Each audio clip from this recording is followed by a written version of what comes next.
What up, though? Thank you for tuning in to WFLNT Radio. Every morning this time, you can turn your dials to 810.5 for the TAGT Show. It's early in the morning. Always remember to take some soft scrub, put it on your toothbrush, brush those raggedy teeth you got, follow behind it with a shot of pine salt, swish it around, but do not swallow it. It could be bad for your health. I'm your host, Mr. Slate, and I want to welcome you to the show. Let's get into it. What up, though? Happy June 10th, 2020. It is 11:06 a.m. in the morning. It's not that early, but we had a late night last night. We played video games, we talked, we ate. We had a good time. My mother came through yesterday evening and bought some food. And we relaxed, man. But let's go ahead and let's get all the preliminaries and introductions out of the way. I'm your host, Mr. Slate. I want to welcome y'all to the TAGT Show. And today we have quite a bit of news to go over with y'all. In case you didn't know, you can reach us on Apple Podcasts, Speaker, Spotify, iHeartRadio, Google Podcast, Castbox, Podcast Addicts, Podchaser, Deezer, and JIOSAAVN, JioSavin. JioSavin is how I'm going to say it. I may be saying it wrong, but that's how we going to say it this morning. So I want to thank all of those podcast platforms for bringing us on board and believing in us. And we're going to keep this thing going, y'all. You can reach us at Facebook, the TAGT Show. That's on Facebook, the TAGT Show. Also, you can reach us via email at Mr. Slate 810 MRSLATE 810 at gmail.com. Leave a email for your shout outs, for birthdays, any type of thing you have going on, any ideas for the show. If you have concerns or anything you want us to address, let us know and we will definitely address it for you. Also, you can hit us on Twitter at Mr_Slate 810. That's Mr_Slate 810. Hit us on the hotline as well, y'all. 810-553-6592. That's 810-553-6592. That is the TAGT Show hotline. Hit us up. Leave your voicemails. Leave whatever you would like to leave. Cuss me out. Whatever you like to do, man. Hey, we might even put you on the show, man. You never know. But, we are here. It was a very busy weekend. I know I said I was going to do a show every weekend, but hey, man, I was getting prepared for my babies, man. I was getting in. I got home, and I enjoyed the company of some close friends. We sat on the patio. We barbecued. We drank. We chilled, man. We definitely chilled. I had some work to do to my car. I'm almost finished. I got to get some brakes put on it. Not that I need them. I'm just a little bougie sometime when it comes to my car. So I would like a whole new brake system on my car. And I'm trying to black it out.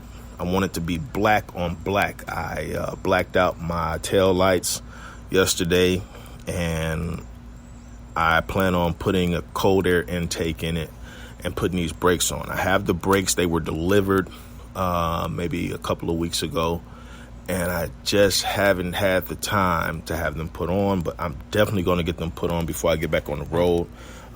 Once we get on the road, me and my son, we are going to take flight, and we are going to run the checkup. That's what we're going to do. That's what it's for. You know what I mean? That's how we do it over here. Run the checkup, man. You don't work, you don't eat. That is an old saying. It says it in the Bible. Probably doesn't say it that way, but everybody should know. You don't work, you don't eat. That's just how it is. So yeah, man, let's get into some news here. we'll do some shout outs after we look over this news. It's a beautiful morning out here. I'm on the patio. The kids are still asleep. Of course, teenagers and kids, they stay up late if they don't have nothing to do and sleep all day. I used to do the same thing. So I'm quite sure you did as a teenager as well. It was nothing like it. That was lovely. You didn't have to worry about no bills. They didn't have to worry about working. They didn't have to do none of that. But when you hit that 16 mark, it's time to get an application and get up. Mom Dukes will come downstairs with the broomstick and tap me on the back of the head. Get up, get up, get up from here. I'm off today. Well, go cut the grass. Go do something. They didn't play that. But every now and then, yeah, they didn't mind let you sleep all day. But I digress. So, yeah, man, we got some news here to make up for today. The World Health Organization says rare asymptomatic spread of coronavirus remarks were misunderstanding.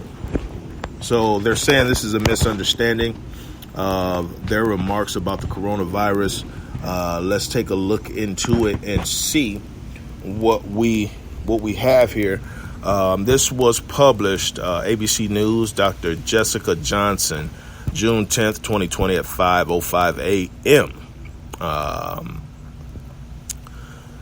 A top World Health Organization, a.k.a. the WHO, officials called the spread of COVID-19 by the people without symptoms a very rare occurrence, sparking confusion about why we've all been wearing masks and staying indoors. During a media briefing on Monday, Dr. Maria Van Kerkhove, World Health Organization's COVID-19 technical lead, told reporters that it still seems to be rare that an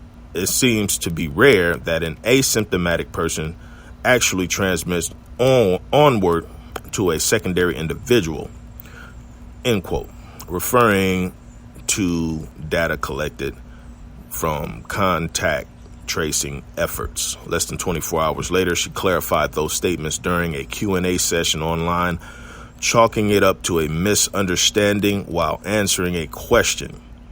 But as the technical lead for World Health Organization COVID-19 response says, she was not speaking about World Health Organization policy. All right. I have a quick video here I'm going to run and to get just a quick little overview. I'm not going to go through the whole video, but let's check it out and let's see what they're talking about. The coronavirus continues its deadly spread across the globe. Dr. Anthony Fauci calling it his worst nightmare here in the U.S. 21 states are now seeing cases rise. In Arizona, some hospitals are now struggling to care for the very sick, with some being urged to activate their emergency protocols. Our Matt Gutman is there. Tonight, Arizona's health department urging hospitals to activate their emergency plans. More than 5,000 new cases since June 1st, and now hospitals saying they're maxing out on ICU beds. We need to really be socially responsible when we go outside, socially distance. I think there's evidence that we're not doing that. 21 states and Puerto Rico registering a rise in COVID, and 14 states, including Arizona, have seen their highest 7-day average growth since the pandemic began. The governor here lifting that stay-at-home order on May 15th, people gathering in large groups again at bars and restaurants. Right now we're fine. But if we continue at a rate like this, we're facing a significant chance that we're going to have to shut down the state again. FEMA saying community transmission is the highest driver of growth in nearly 2/3 of the hotspots in 31 states. Scott Felix is a 25-year-old who says he got sick after camping during Memorial Day. All right, we're going to stop it right there. So, statistics shows that reopening the country, opening bars, opening stores that are non-essential, it's hurting us. I agree.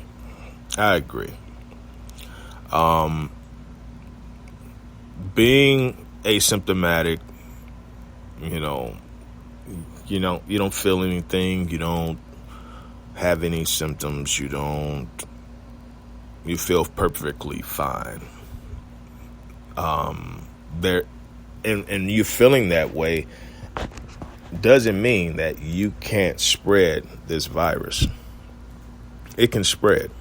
It can definitely spread. You may be immune to it. Let's just say if you are immune to it, okay? That doesn't mean that it can't attach to you. That doesn't mean that it can't get into your system, okay? You hug and you kiss on your loved ones. That could be harmful, especially the elderly. I read an article a couple of weeks ago where they said the infected are getting younger and younger.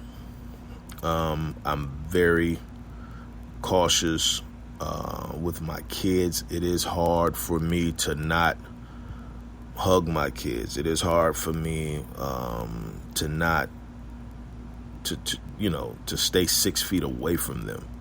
But we definitely take precautions. I make sure they wash their hands. I wash my hands.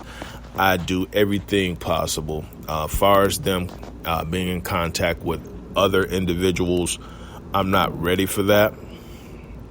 So in my castle, they're fine. I definitely sanitize and clean thoroughly on a daily basis. The queen of the castle works at a hospital, and she's very cautious. She doesn't engage closely with them. She keeps her distance from them, and we're just doing everything we can. I do have to take them shopping this afternoon, and we're going to wear masks, and we're going to have the sanitizer, and they will not be touching on everything. When we get the clothes, we're going to wash them. I'm just taking extra precautions. Some things is just unavoidable.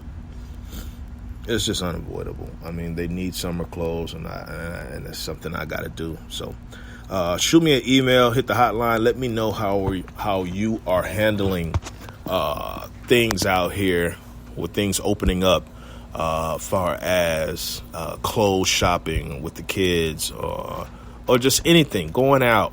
You and your significant other, you're tired of being in the house. Have you been out?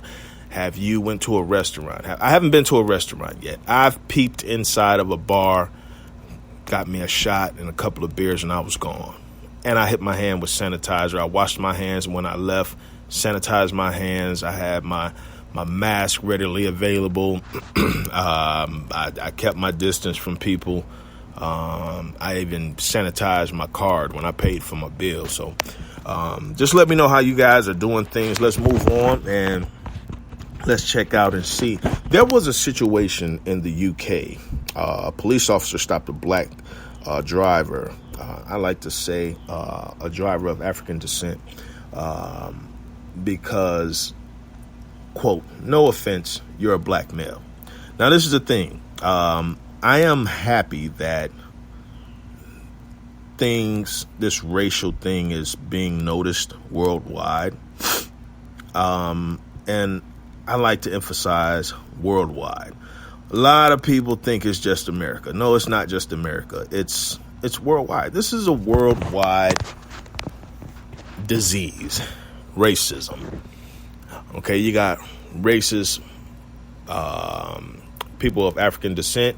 You have racist people of European descent. You have racist people of Asian descent. You have racist people of Middle Eastern descent. It's a disease. It doesn't discriminate. Racism is taught. It's nothing that isn't embedded in you at birth. It's taught. You grow up and you hear all these stigmas about different races. It's draining. As a male of African descent myself, I fully understand, and I go through it. I see it. I'm a little on the beige side, I would say, but my mother